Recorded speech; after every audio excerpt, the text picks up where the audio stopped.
How we doing, guys? Good. Good. How we doing, guys? Good, Coach. Wonderful. Wonderful. Second one wasn't much better than the first one. Start by talking about the challenge that Gurley poses for your defense and what makes him so difficult to contain. Yeah, he's just a great football player. He has everything you want in a running back. He's quick, he's fast, he's explosive, he's strong. Got great instincts for the game, great feel for the game, outstanding vision. He can beat you with speed, he can beat you with power, he can beat you cutting back. He can beat you when they hand him the ball, he can beat you when they throw him the ball. He's great, run after the catch. He plays with a competitive spirit. He's just a fantastic player. Did you just describe Ezekiel Elliott as well? In some ways, I probably did describe Ezekiel Elliott. You know, both big-time players who can really do everything you want them to do on the field and embrace carrying the burden for their team. Jason, how's a guy like Antoine Woods rise up from total oblivion to where he is right now? You know, one of the things that we try to do is look for players who can help our team any way we can find them.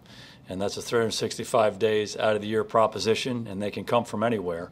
And we try to judge them based on what they do once they're here, not necessarily where they came from. And he's a great example of that. And the way he rose up was just coming to work every day and showing up. And just all throughout training camp, just made play after play after play, day after day, all through camp. He got a chance to play in preseason games, kept showing up. And, you know, it's a meritocracy. It's based on what you do. And he's certainly done a great job for us. There's no question his skill set fits into our scheme. Rod Marinelli and Leon Lett do a fantastic job developing players, regardless of where they come from. He's embraced the environment. He's done a hell of a job for us. Just hearing his story, it sounds like that fight was actually a key moment. Are there any positives you can draw from a fight in training camp with Travis Frederick? I mean, I don't know about that. I just think his nature, you know, what he's done each and every day has been the pivotal factor for him. Shows up every day, shows up every play. And he's a good football player. It's not just how he plays, it's the productivity that he plays with. I mean, he shows up in the games, he makes plays, and he's just done a great job for us. What has impressed you about Sean McVay's coaching style and what he's been able to do with the Rams offense since his hiring in 2017? Oh, Sean's done a fantastic job there. You know, we competed against him when he was the coordinator in Washington and did a really good job there as well. And he's just a fantastic coach. And they have a lot of weapons there. He knows how to use them well. They're balanced. They continue to attack. They challenge you a lot of different ways. And he's just done a great job creating a really good environment for their players to succeed. They play well week in and week out. They haven't won 13 games by accident. They've done a great job. What stands out most to you about your time working with Wade Phillips?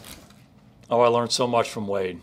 Wade is such a great person and is such a great coach and had been coaching for a long, long time. So for me, it was as much as I could just to be quiet and listen and watch and see how he handles so many different situations, very specific football situations. Try to get knowledge from him there, but also just how you handle a team and how you interact with coaches, how you interact with players, the environment you're trying to create. So, you know, my time with him was incredibly valuable and I have the utmost respect for him. What did you take away from last year's game with the Rams? It was a hard-fought battle, and they did what they needed to do to win the game, and we did not. Great respect for their team. They're really good in all three phases. That was a long time ago, though. We're a different team. They're a different team, and we're really focused on this week and this game on Saturday, but more importantly, just our preparation today. When you guys were 3-5, how much did you lean on Jerry, or did he lean on you just to get through those tough times? Oh, I think we try to create an environment for everybody where we're all supporting each other through good times and bad times. You know, that's ownership, that's people in our personnel department, that's coaches, and that's players. And you know, there are challenges you're going to confront each and every day in this league. It's a competitive league, and you're going to have some success, you're going to have some adversity. And you have to focus on what you need to do to keep going and keep trying to get better, whatever your role is, whatever your job is. And it's always best when you do that together. I think you're always more able to handle really the ups and the downs much better if you're doing it in a team concept and everybody has each other's backs. That's certainly something we try to instill in our team. We ask you about Wentz all the time because he's in the division, but Jared Goff was also part of that draft class, and just Obviously, y'all were at the top of that draft. What do you remember about those evaluations? Yeah, just a really, really good football player. One of those guys that I think everybody felt would transition well into the NFL because of his skill set. Just a really natural passer. I think you saw him a lot in college deliver the ball under duress very accurately. And that was the huge takeaway for him. That was line one. They threw the ball a lot. There were a lot of RPOs. It just seemed like there were a lot of guys around him. And, maybe the distinguishing trait for NFL quarterbacks is that ability. When you have somebody right here, can you stand in and deliver the ball and deliver it accurately? The best ones who have ever played are able to do that. And you saw a lot of evidence of that on tape when he was coming out of school. So we got to know him. He came to our building. We went out and worked him out. He's really a great young man from a great family, and he's doing an outstanding job there. What memories do you have of that workout with him out there? That was great. We had a really good dinner with him out there the night before, and then we went to Cal Berkeley and worked on their kind of their practice field there. It was a beautiful setting, a beautiful day, and he did a great job. Not a surprise to anybody who was drafted as high as he was. A really good college player, and I think everybody felt he was going to be a really good pro. What do you try and simulate when you guys are working those guys out like that? Situations or just on the field, one see throws? What do you do when you're out there? Oh, I think there's a lot of things you do in a workout. I think basically you want to see the quarterback throw all the different throws that you would ask him to make. You want to see him move, do the different drops, do the different movements that you would use. Try to challenge him different ways physically. Maybe it's a pass rush type thing where you see him move and throw the ball under duress. Those workouts are fun. You're getting to know somebody. You're getting to find out what he's all about. Does he love ball? Does he have a competitive spirit to him? How does he handle the success and the adversity, within that workout environment? So you're just trying to get to know him as a person, get to know him as a player. How much time did you spend with him, just talking with him away from that workout and just in general, kind of, you don't talk all football all that time? So. Yeah, I can't remember. We had him here. We had a great visit with him here. We had dinner with him the night before, spent time with him, obviously, that day when we worked him out. So, over the course of that draft process, you try to get to know all these guys. And certainly was a fun experience for us to get to know him. Beyond golf, what's the challenge of slowing or disrupting the Rams' passing game? Well, they're just a really good team. They're a really good offensive team. Their offensive line plays really well. They play well together. They're a very balanced team. They run the ball well. Gurley's an outstanding back. Anderson's been playing. He's an outstanding back. So they place a high premium on running the ball effectively, and then they just do so much off of that. Their naked game, their movement game, their play action stuff. They got big-time receivers. The tight ends can run and catch. Very good route runners. So they're just, every time the ball snapped, they challenge you so many different ways. Go ahead, this is Dak's first trip, not the first trip, but Dak made his Cowboys debut live action at the Coliseum as a rookie. Did you see this coming? What did you learn about him in that game? I remember he played really well in that game. Can you protract that he would move on and do what he's done? Yeah, kind of the world we live in here, the culture we try to create is you focus on what the opportunity is right in front of you. And so, for him at that point, it was a very impressive debut. He got a chance to play, like you said, first time live competition in an NFL game, and he handled it really well. He had handled everything really well up to that point, from rookie minicamp to OTAs to the early part of training camp. And, he continues to do that. And you try to learn from your experience as you continue to grow. We don't really make those predictions and those projections based on stuff like that. Let's focus on what this is, what this game is. My memory is he handled it really well. He learned from the experience and kept moving forward. Jason, Todd Gurley will have been off for the better part of a month and coming back. And in your experience, can you simulate game action in practice? Would you expect any rust with a guy like that coming off a month? He's a great player. Ever since he's been in this league, he's been a really, really good player and has had such a positive impact on their team. So hard for me to make any comment on that. I know that we're expecting the best Todd Gurley that we can see. Can you expand a little bit more on Gurley and see similarities and so forth? George, I hate to compare players. They're both very impactful guys. There's no question about that. And they're both complete players. And they both play with a great energy and a competitive spirit that certainly helps their teams.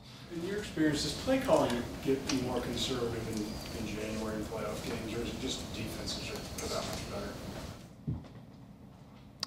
Hard for me to make a response to that generally. That's probably best left up to you guys. We're going to focus on what we need to do to play our best football on both sides this week, though. How satisfying you guys have been to the patience you all had to have with Jalen and Randy both to see those kind of pay dividends, that patience? Well, we felt really good about drafting those guys. There's no question that there was risk involved, but we really felt like they were good people. And we felt like they were going to do everything they could to maximize their opportunity. We felt like we could help provide a good structure around them.